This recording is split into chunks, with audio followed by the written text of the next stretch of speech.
Hola a todo el mundo. El episodio de hoy es uno de esos en los que me apoyo fundamentalmente en los comentarios de la comunidad, que para mí es lo más importante de este proyecto. Pero no os lo perdáis porque va a dar para debate, va a dar para reflexiones y creo que os va a interesar. Así que voy a estar muy pendiente de leeros en comentarios en cuanto al contenido de este episodio y empezamos.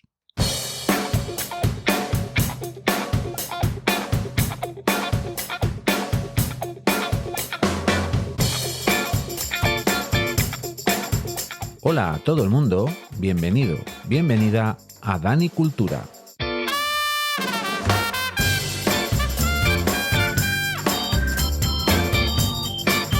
El podcast que, con una visión permacultural, va a tratar diferentes temas que seguro que te van a interesar.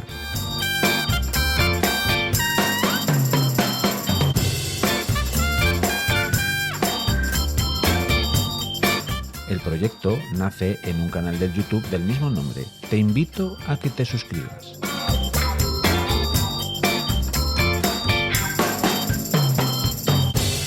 Espero que estéis muy a gusto y vamos allá.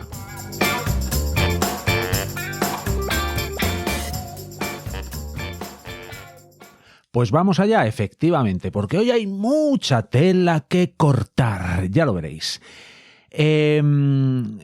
De verdad que cuando digo que la comunidad del proyecto Dani Cultura, en toda su extensión, el podcast, el canal del YouTube, el canal del Telegram, de verdad que cuando digo que es lo más importante, no son palabras vacías, de verdad que no, es que es lo más importante y fundamental. De verdad que sí. Yo al final me siento como alguien que simplemente os escucha. Porque es verdad que hay mucha cantidad de personas, muchas personas con muchas cosas que aportar y con muchos conocimientos, y aglutinarlos todos en una comunidad me parece fantástico, formidable, y de todo esto, todas y todos al final, pues nos enriquecemos mucho. Y este episodio, es un claro ejemplo de lo que os comento. Porque, bueno, ya lo veréis. Este tipo de episodios ya sabéis que fundamentalmente se basa en leer comentarios que habéis ido dejando por aquí y por allá y reflexionar un poco en torno a ellos. Y es que hoy eso de reflexionar en torno a ellos es harto importante. Porque hay temas variados y temas que dan para la reflexión. Vamos a empezar. El primer contenido del cual extraigo un comentario, varios comentarios y sobre todo reflexiones es de un short. Normalmente no suelo sacar muchos comentarios de aquí, de los shorts, de estos que se publican, estos vídeos cortos que se publican en el YouTube. No por nada, sino porque se me suele olvidar. Pero este es interesante. En el short os enseñaba un arbusto, y ahora mismo voy a hablar en términos, digamos, genéricos como arbusto, ya entenderéis por qué, que en mi opinión, al menos ese día, era un espino. Un espino lleno de flores. Este vídeo lo hice creo que a principios de abril o por ahí, y estaba lleno de flores y de abejas. De hecho, lo que me llamó la atención fue el sonido de enjambre. No había un enjambre, o sea, no es que hubiese ahí un enjambre, una colonia, pero estaba copado de abejas y de diferentes polinizadores, y entonces el ruido era muy poderoso. Y eso es lo que llamó mi atención de esa manera, poderosamente la llamó. Entonces, bueno, compartí con vosotras y compartí con vosotros precisamente esa maravilla y ahí reflexionaba, pues bueno, un poco de cómo lo silvestre y lo doméstico pueden conjugar de maneras muy diversas, y una de ellas es esa, porque muchas de las abejas que estaban ahí, pues a las flores, eran abejas melíferas, aparte de había avispas, también había abejas solitarias y demás, pero había muchas abejas melíferas. Que al fin y a la postre, esas abejas melíferas, las de la miel, veis su nombre, no dejan de ser ganado doméstico. No deja de ser ganado doméstico, como quien tiene gallinas, como quien tiene ovejas, como quien tiene cabras, como quien tiene vacas y caballos. Ganado doméstico. Y entonces ese ganado doméstico al final se alimenta de en este caso, la flora silvestre, y de la cual al final pues nosotros y nosotras pues obtenemos un polen, obtenemos jalea real, obtenemos miel, cera, etcétera, diferentes cosas. Eso es en lo que se basaba. Y en los comentarios hay un perfil que comenta. De hecho, el perfil se llama Only Nature Fans. Me dice, más bien parece un manzano por las flores y hojas. Y después, en este comentario, también aporta José Antonio, ya sabéis, José Antonio, hola José Antonio, miembro prácticamente fundador de la comunidad de Danicultura, y dice, pues a mí me parece también un manzano silvestre. Tengo uno cerca de casa y tiene esas flores. Desde luego, no es tan espectacular como ese. Saludos. Bueno, pues aquí es donde una de las reflexiones que hago. Yo no sé, otros canales del YouTube, bueno, hay de todo, ¿no? Imagínate la cantidad de canales de YouTube que hay, u otro tipo de canales de divulgación. Pero yo, las cosas que digo, para nada considero que estén escritas en piedra y yo digo, no, es un espino, maldita sea. Yo soy absolutamente permeable a todos los comentarios porque siempre parto de la base de que puedo estar equivocado. Y habida cuenta de que ya hay varias personas que señalan que efectivamente eso puede tratarse de, puede ser un manzano silvestre, pues pongo muy en duda lo que yo digo, que normalmente suelo hacerlo así en general en mi vida. Y hasta ahora, bueno, pues ese tipo de actitud, hay una cosa que me ha permitido y es aprender mucho, porque es cierto que si, por ejemplo, imaginaos que yo me engorilo y digo, no, maldita sea, es un espino. Pues eso, no sé, no me permitiría corregir, aprender y en última instancia mejorar tanto mi contenido como mis conocimientos. Entonces hay una cosa que tengo muchas ganas de hacer y es que es verdad que no he podido, pues es volver a ese lugar en el cual encontré ese manzano quizás, espino puede, seguramente manzano, como dicen los amigos. Sí, y eso es lo que os quería, una de las reflexiones que os quería hacer. Creo que eso que se dice a día de hoy de la polarización en todos los aspectos de nuestra actual vida y sociedad, uno de los problemas que lleva aparejados esta polarización es que como que cuando alguien te corrige, parece que te están atacando. No sé, me da a mí la sensación a veces eso, ¿eh?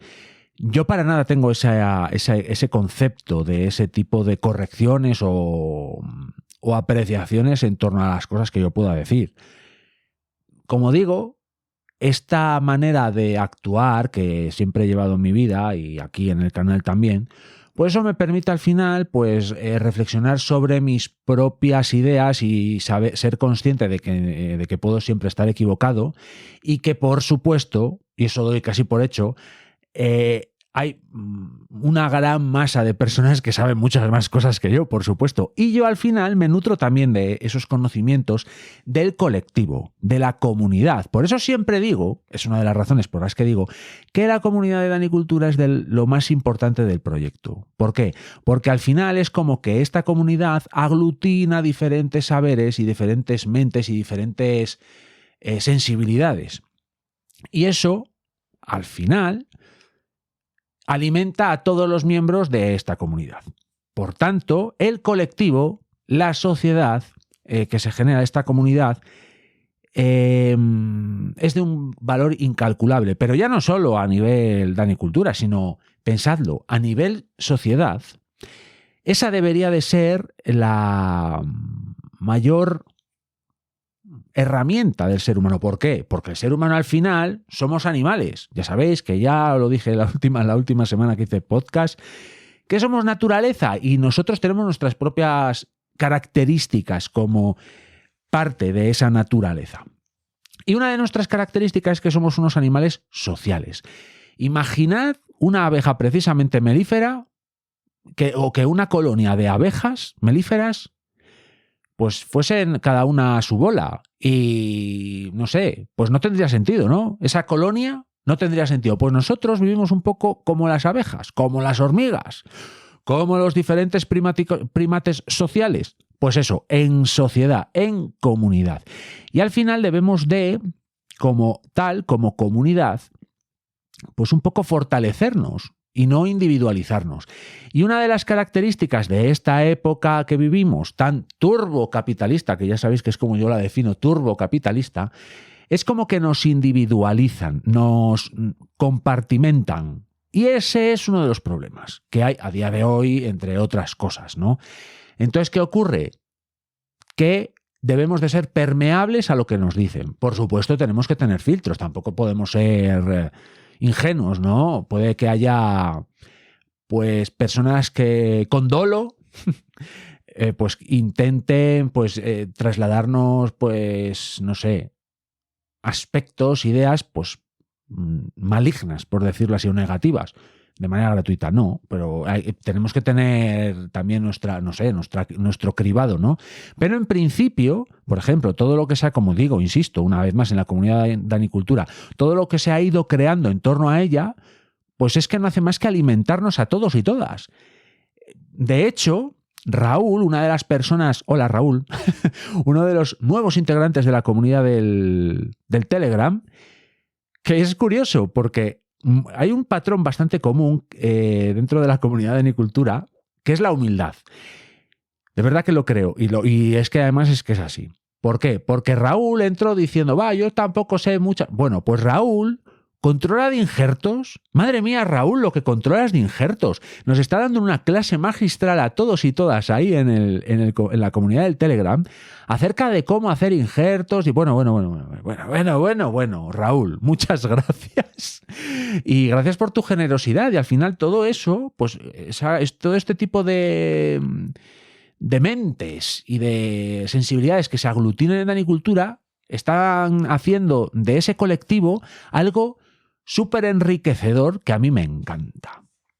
Y precisamente hay algo de este tipo de comunidades, pequeñas comunidades que antes eran, que estaban mucho más enriquecidas, por decirlo así, y son las comunidades de los entornos rurales, que es donde yo grabé el short del que os hablo, del probable manzano, posible espino. Los pueblos, eso cuando se habla del abandono rural, la España vaciada y todo eso, esos conceptos como que se les ponen nombres como para saber de qué estamos hablando, aunque dentro de eso de la España vaciada como que se da a entender que prácticamente aquello es un parque temático y que son decorados. No está vacía, ahí vive gente y es más, hay gente que volvemos a esos lugares. De hecho, yo estoy en pleno proceso de volver precisamente a un pueblo. De hecho, por eso os digo que tengo ganas de volver a donde está ese arbusto porque lo tengo al lado de casa. Pero lo tengo al lado de casa en el monte. Y de eso os quiero hablar. Como digo, esas comunidades rurales se han ido empobreciendo por muchos motivos. El éxodo rural desde los años, ya estamos remontándonos a hace muchas décadas, al menos aquí en España, en la península ibérica, pues allá por los 50, hacía falta mano de obra en las ciudades y las oportunidades eran mejores ahí en las ciudades y pues eso, el éxodo rural. Hay muchos estudios sociológicos al respecto que podéis consultar allende en el internet. La cuestión es que esos pueblos, pequeños pueblos, porque aquí, por ejemplo, en la región leonesa, una de las características es que hay muchos pequeños pueblos. No es como en otras zonas, en la vecina Castilla, en Aragón, por ejemplo, en Castilla-La Mancha, etcétera, que hay pueblos, menos cantidad de pueblos, pero más grandes. Es más, yo cuando hablo con gente de fuera de la región leonesa y te hablan de un pueblo, de mi pueblo, y mi pueblo tiene 6.000 habitantes. Pues yo cuando me refiero a mi pueblo, por ejemplo, pues el pueblo al que voy a irme a vivir, pues en invierno viven 7 personas. Y eso no es una cuestión muy exótica, por decirlo así, aquí en León. O sea, en los pueblos esto es el pan nuestro de cada día. La cuestión es que esos pueblos hace años, hace décadas, muchas décadas ya, más de 3, más de 4, pues antes efectivamente no vivían 7, igual vivían 50 o 100 personas. Entonces son, que ves, pueblos con una estructura urbana, bueno, más grande que para 7 personas, evidentemente, pero con pocas, como digo, pocas almas que habitan ese territorio. Y cuando digo territorio, porque no solo es el casco urbano.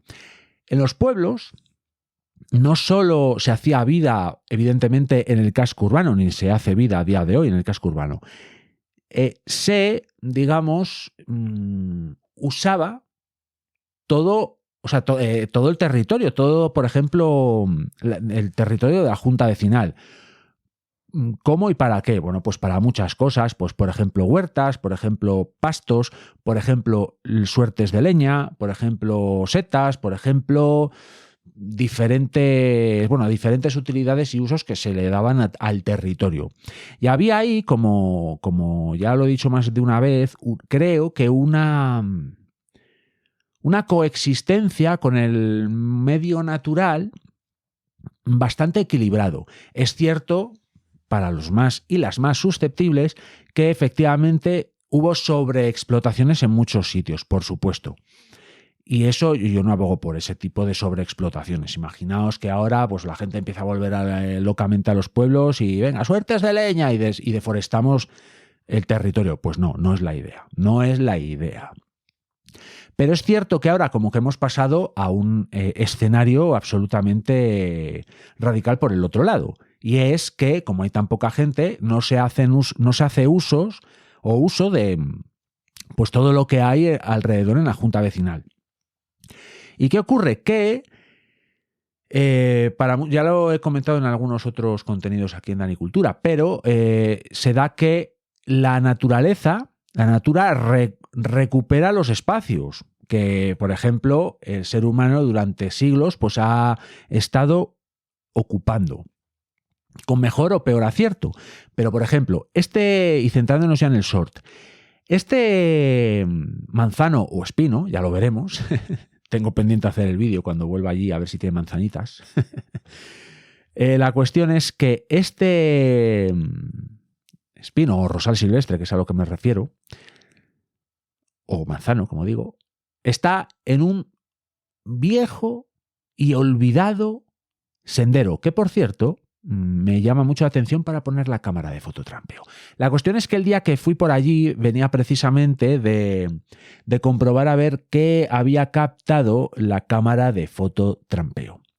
Normalmente voy por un camino, digamos, central que está abierto porque tiene bastante uso, porque es verdad que por ahí es un valle que se suele utilizar, pues precisamente para el tema de las suertes de leña y para ciertos movimientos de vehículos, por ejemplo, del guarda o en fin, diferentes cosas que al final se siguen haciendo en el monte. Por ejemplo, tendidos eléctricos y cosas de esas, claro, porque al final lo que llega a las ciudades pasa por territorios como ese. Bueno, la cuestión es que de la que volvía, en lugar de ir por ese camino central, muy fácil estaba muy abierto, porque como digo, sigue teniendo cierto movimiento, vi como un sendero que por un momento, inicialmente, cuando me metí por ahí, pensé que era sencillamente una senda de fauna. Una senda de fauna. Y entonces, ya sabéis, para los y las más habituales al canal, que a mí me encanta campear y me encanta rastrear y me encanta meterme por esos caminos que solo transitan la fauna silvestre y un servidor. Bueno, hay mucha más gente, pero por eso, no regla general, por los sitios donde voy yo suelo ir yo solo, de humanos, vamos. La cuestión es que en cuanto avancé 5 o 10 metros, me di cuenta de que efectivamente lo estaba utilizando la fauna silvestre, pero eso tenía un origen humano. Y claro, ¿qué ocurre? Que ese valle se divide en dos vías. Una, el camino del que os hablo, el camino central y más grande, que todavía sigue teniendo tránsito y está muy abierto, y este sendero. Y entre medias, ¿qué hay? Pues un montón de fincas abandonadas que seguramente, y por lo que me han ido comentando los vecinos y vecinas del pueblo, esas fincas antes tenían, pues bueno, pues se utilizaban pues para huertos, para pastos, etcétera. Pero ahora ya no. Entonces, ¿qué ocurre? Pues que hay partes que se han abandonado. Esas fincas que solo utilizan ahora mismo a ciertos animales silvestres, porque ahí he visto muchas veces ciervos, corzos, zorros y demás. Y entonces, ¿qué ocurre? Que también se ha abandonado el sendero. Ese otro sendero como que daba acceso a esas fincas por el otro lado, por el otro lado. Además, entre medias, por ese valle hay un reguero que, bueno, pues que alimenta una fuente, y además de ese reguero, que nunca pierde el flujo de agua, según tengo entendido, también riega las fincas de las vegas más abajo. O sea, es una cuestión que ya veis que está todo, además hay una cierta canalización que, bueno, o sea, se hizo en su momento, en fin. Como veis, es una zona que está trabajada y manoseada por el ser humano, pero de una manera respetuosa, porque tú vas por ahí, en realidad no te da la sensación de que haya ahí como mucha intervención humana, pero sin embargo es un territorio absolutamente humanizado, pero entrevetado por la vida silvestre, por la natura. Entonces, como digo, es un tipo de coexistencia muy pacífica y muy agradable. Entonces, ¿qué pasa? Que por este sendero, bueno, es un sendero absolutamente abandonado, que ese día que caminé por ahí, claro, pues hay árboles caídos por el medio. La maleza que está recuperando su espacio y ya casi no te permite pasar por ahí. En fin, es como un síntoma de qué ha ocurrido en ese tipo de zonas rurales, en ese tipo de comunidades que enriquecen mucho el territorio, la sociedad y los conocimientos de las personas. Porque en los últimos 2 meses y medio en los que yo he estado ya por allí, haciendo algo de vida, bastante, pero bueno, todavía no vivimos allí, pero bueno, no tardaremos en hacer ese tránsito e ir, digamos, avanzando en esta transición, porque llevará un tiempo, pero bueno. La cuestión es que yo, que he estado por allí, la cantidad de conocimientos que te van dando sin querer es increíble, pero da pena el pensar que qué cantidad de saberes y conocimientos se han ido pues perdiendo por ese abandono rural que, bueno, en fin, pues que se ha producido. Y claro, al final pues es cierto que la vida en la ciudad, pues en muchos momentos, pues puede ser muchísimo más fácil y sencilla, pero quizás, y solo quizás, si lo pensamos, puede que valga más la pena tener una vida una gotina más compleja, pero mucho más enriquecedora.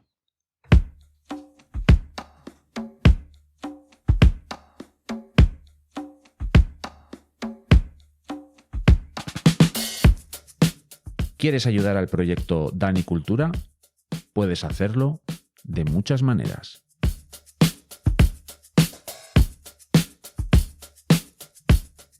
Comparte el contenido con toda tu comunidad.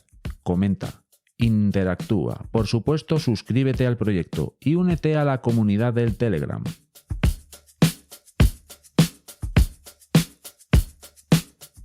¿Quieres dar un pasito más? Hazte mecenas. Puedes hacerlo comprando merchandising en latostadora.com, en la tiendina de Dani Cultura, o haciéndote miembro del canal del YouTube por 1,99. Gracias por vuestro apoyo y gracias por vuestro tiempo.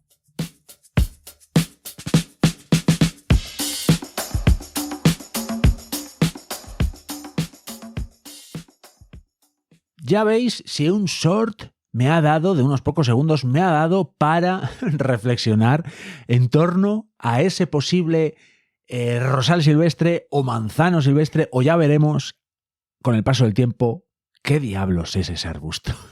Tengo muchas ganas de pasar por ahí, a ver si he hecho este tiempo un rato esta semana, porque de verdad que no he podido.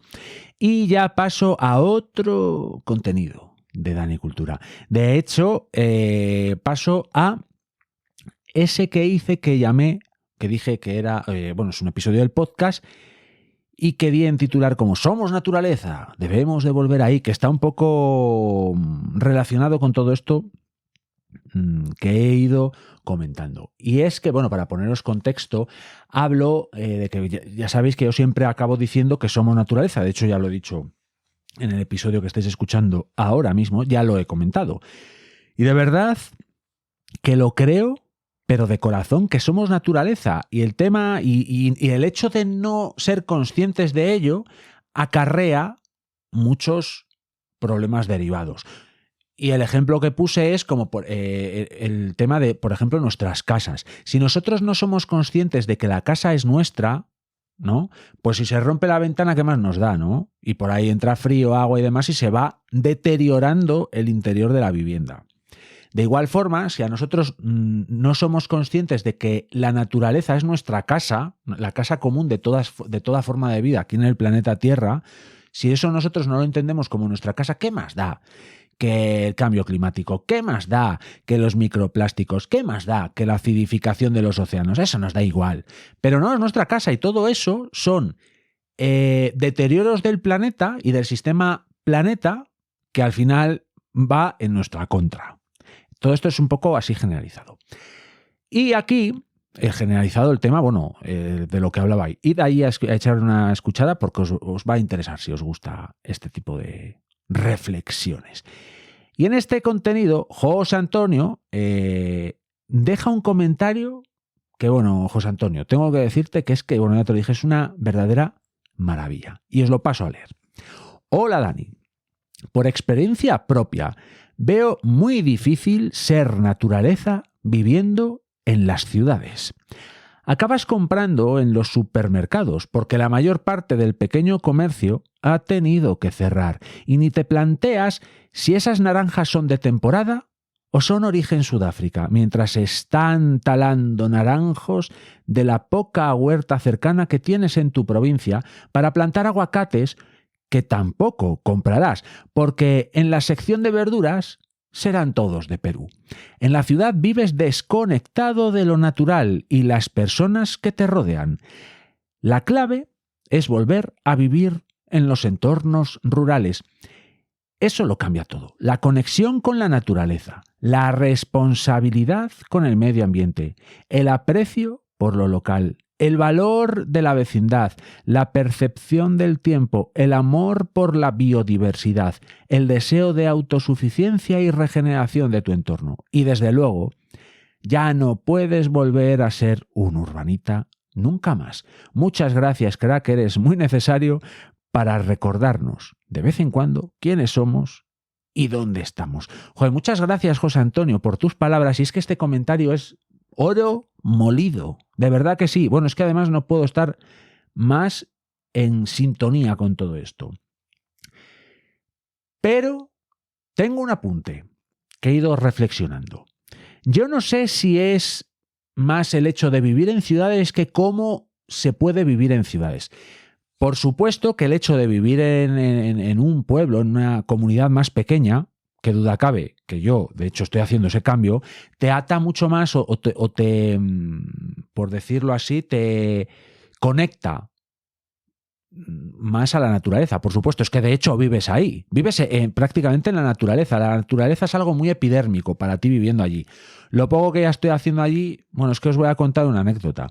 El otro día, mientras estaba haciendo 4 cosucas ahí en la casa, de repente, a unos 150 metros en una finca, vi un par de bultos y dije, ¿qué es eso? Digo, ¿qué son? ¿Cigüeñas? Qué raro. Y me acerqué, me presté más atención a ello y no eran 2 cigüeñas, eran 2 águilas reales que se estaban secando las alas. O sea, quiero decir, esto por supuesto no lo vas a ver en la ciudad, por supuesto.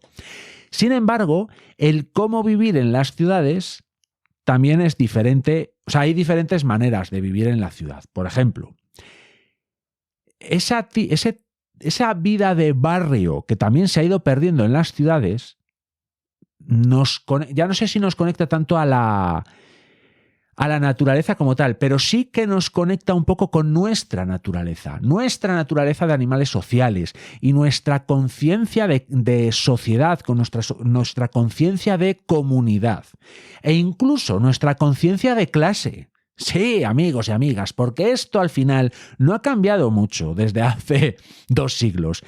Hay un tema de conciencia de clase. Esto es así, podéis llamarme lo que queráis, pero es cierto que el hecho de estar desconectados de nuestro entorno también nos desconecta de nuestra clase social. Y eso nos hace vivir muchas veces, ¿cómo decirlo? Pues en desconexión. Por ejemplo, el pequeño comercio. ¿Qué más me da que fulanito cierre? O de hecho un día fulanito, el de la frutería local, ha cerrado y dices, ¡ay, qué pena! Pero ¿cómo que qué pena? ¿Cuántas veces fuiste a comprar a fulanito? Hombre, ¿cuántas veces fuiste a comprar a fulanito? Si a fulanito le veías desde fuera, camino del supermercado. Hombre, por favor. Tenemos que tener más conciencia y tenemos que tener la conciencia de decir, voy a ir a comprar a donde fulanito. ¿Por qué? Pues igual no tiene todo lo que a mí me interesa, pero lo que tiene es de fulanito y a fulanito le voy a ayudar mucho más que yendo a comprar al supermercado del señor X que tiene lo que no está en los escritos. ¿Entendemos? Entonces, claro, ¿qué ocurre? Pues que tenemos que tener ser más conscientes y tener más conciencia de clase. Sí, amigos y amigas, más conciencia de clase. Pero entonces quiero decir con esto que hay muchas maneras diferentes de vivir en la ciudad. Sin embargo, efectivamente estoy en total sintonía con el comentario de José Antonio. Desde luego, la conexión que tienes con tu entorno social y todo ese tipo de cosas cuando vives en una pequeña comunidad, bueno, no tiene nada que ver. Y Alejandro Méndez, ¿qué dices, Alejandro? ¿Qué tal estás? Otro miembro de la comunidad de Danicultura, también comenta, yo también estoy de acuerdo al 100% con el comentario de José Antonio. El haber vivido o el haber venido a vivir fuera de lo urbano te hace cambiar tu perspectiva e incluso tus valores. Para mí la idea de la buena vida ya no está relacionada con ropa cara, restaurantes chulos o jacuzzis para 8 en el baño de invitados. Desayunar escuchando pájaros, viendo verde por todas partes, comer tu propia comida. Eso es calidad de vida. Y al 100% estoy de acuerdo también con el comentario de Alejandro y con lo que nos dice aquí. Porque efectivamente, ¿qué es vivir bien? ¿Tener mucho de todo?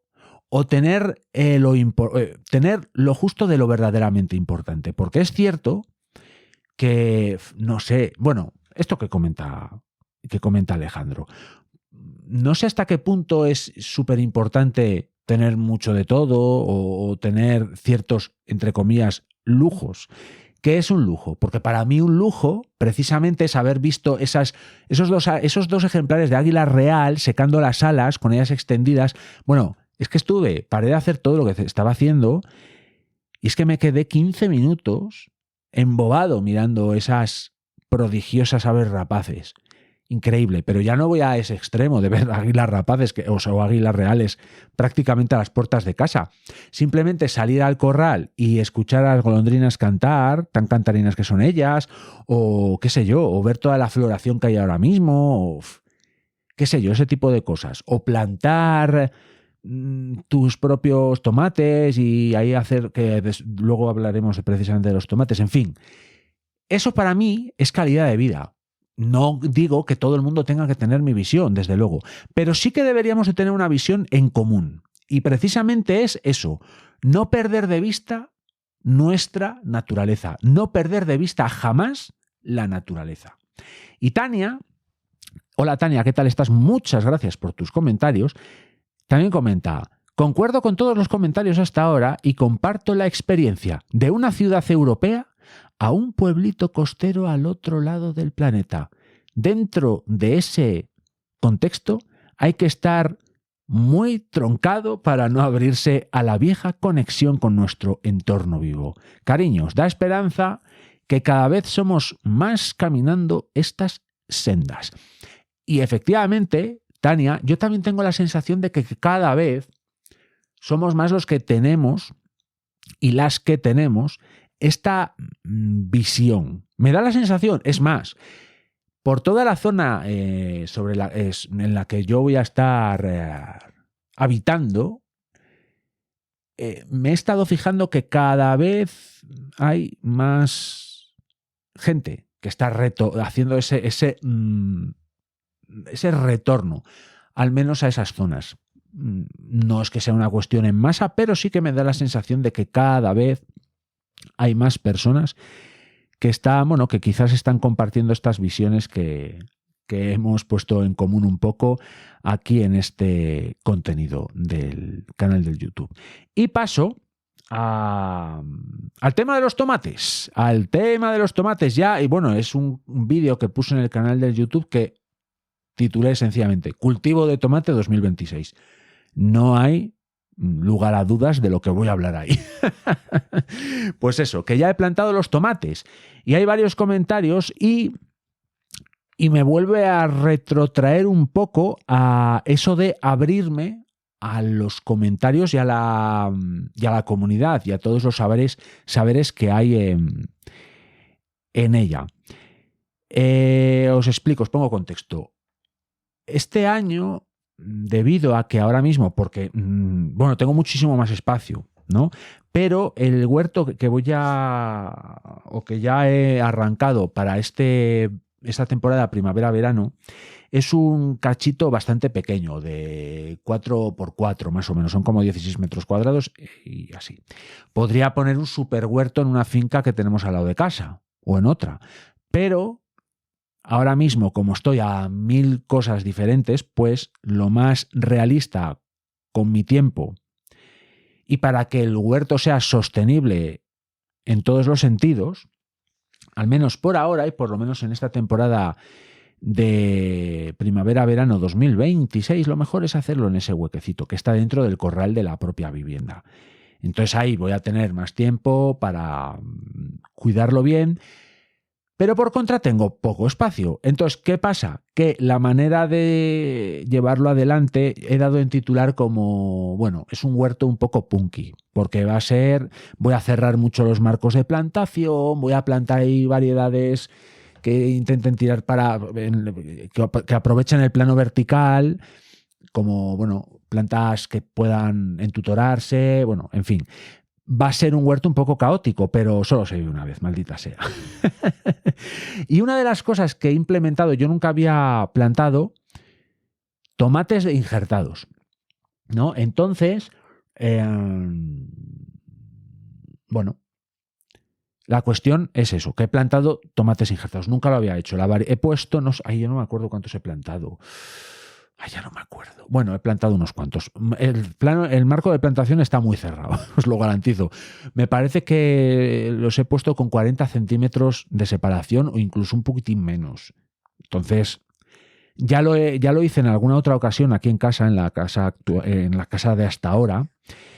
Entonces, sé que eso va a ser que al final las plantas crecen, echan ramas, cogen fuerza y se prepara ahí una timba increíble. Pero bueno, ¿qué pasa? Que he cerrado el marco de plantación pues para aprovechar más el espacio. Va a ser un poco caótico. La cuestión es que precisamente tiré de 2 plantas de tomates injertados. Y en el vídeo comento que esas plantas de tomate injertado, yo había escuchado que suelen tener el pie es de calabaza, ¿no? Y aquí Manu Meni, ¿cómo es el nombre real? A ver si lo tengo aquí. Manuel MM. ¿Qué dices, Manuel? Muchas gracias por tus comentarios. Y comenta aquí Manuel, dice, ¿los tomates serán injertados en patata? En calabaza no me suena. Y ahora mismo no me acuerdo por aquí que otros comentarios ponen que como que también les suena un poco raro lo de en calabaza. También comento en el vídeo que yo en el vivero donde lo pillé, estas plantas, no pregunté cuál era el pie de estas plantas, si era en calabaza o era en o patata, como dice Manuel, o era en otro tipo de pie. Y entonces eso me ha hecho pensar y he investigado un poco. Por encima. En calabaza sí se pueden dar ese tipo de plantas en tomate. De hecho, también se dan, he leído, en pie de calabacín y demás. Pero en tomate es habitual también hacerlo en especies concretas de tomate. Es decir, como que quizás haya alguien que se pueda dedicar a criar unas plantas de tomate silvestre, que lo llamaban tomate silvestre, y después diferentes variedades injertarlas en esos pies.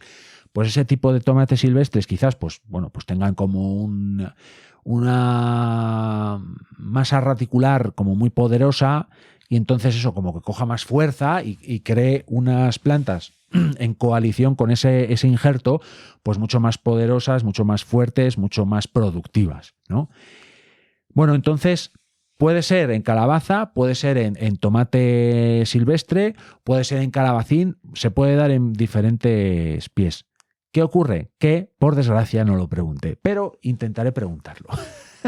La próxima vez que vaya al vivero, que ahora me cae más de camino, pues efectivamente lo preguntaré. Pero, como veis, el tema de ser permeable a lo que dicen a uno, pues bueno, te hace enriquecerte. Entonces, bueno, muchas gracias, Manuel, por tu aporte. Y Fidel comenta: tú veías el problema de dónde colocar los tomates, pero te advierto, prepara botes que te van a salir por camiones. Los injertados, por lo que tengo entendido, no se entierran mucho para que las raíces del patrón no pierdan eficacia. Lo de regar las hojas, que es una cosa que comentaba en el vídeo, por cierto, que yo no suelo regar en las hojas cuando las plantas ya tienen cierto porte, porque digamos que tienes el peligro de... Bueno, pues eso, tienes el peligro de que le salga mucho hongo, ¿no? Humedad, y al final, bueno, pues las humedades atraen hongos. Sí es cierto que tienen algo de riesgo, continúa el comentario de Fidel, pero yo con el riego no controlo del todo y no me han dado problemas. Gracias, Fidel, por tu comentario, y da para también comentar algo aquí. Una de las cosas que digo en el vídeo es que yo las plantas de tomate clásicas, por decirlo así, diferentes variedades, pero que no están injertadas, yo lo que suelo es enterrarlas muchísimo. ¿Por qué? Porque esas vellosidades que tienen en el tallo, pues tienden a echar raíces. Entonces, cuanto más lo entierres, más raíz echa, más absorbe nutrientes del suelo y más estabilidad, más enraizado está, más agarrado al terreno está. Entonces, mejor. Sin embargo, las plantas injertadas, lo que yo no comenté en el vídeo fue que yo no tapé el injerto, como se suele decir que hagas cuando compras un frutal de injerto, ¿no? Que se ve claramente dónde está hecha la vieja herida y dónde está la cicatriz, el callo, ¿no? Y eso te dicen que no lo entierres. ¿Por qué? Porque puede generar pudriciones, puede entrar ahí enfermedades, y además también corres el riesgo de que le salgan chupones, y esos chupones, por decirlo así, sean de la planta del pie. Entonces restan muchísima fuerza a la parte del injerto. Entonces, ¿qué ocurre? Pues que no nos interesa, porque al final este tipo de plantas son plantas domesticadas. ¿Y qué nos interesa del tomate injertado, de los tomates en general, o del frutal de injerto? Pues esa producción, esos frutos que andamos buscando. Entonces, si sale la planta silvestre, pues muy guay y genial, pero va a restar mucha fuerza. Igual, en lugar de tener, qué sé yo, por planta, me invento, 5 kilos de tomate, pues igual tenemos medio o lo que sea. Entonces no nos interesa. Pero como veis, y como resumen del vídeo, del episodio del podcast, y para ir cerrando, qué importante es la fuerza de la comunidad Danicultura y de las comunidades en general.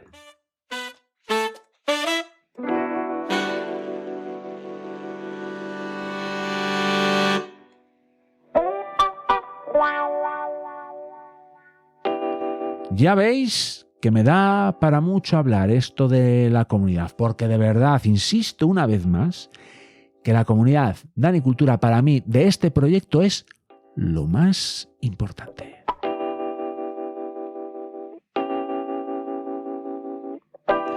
Muchas son las razones, y en este vídeo os las he ido explicando y desarrollando.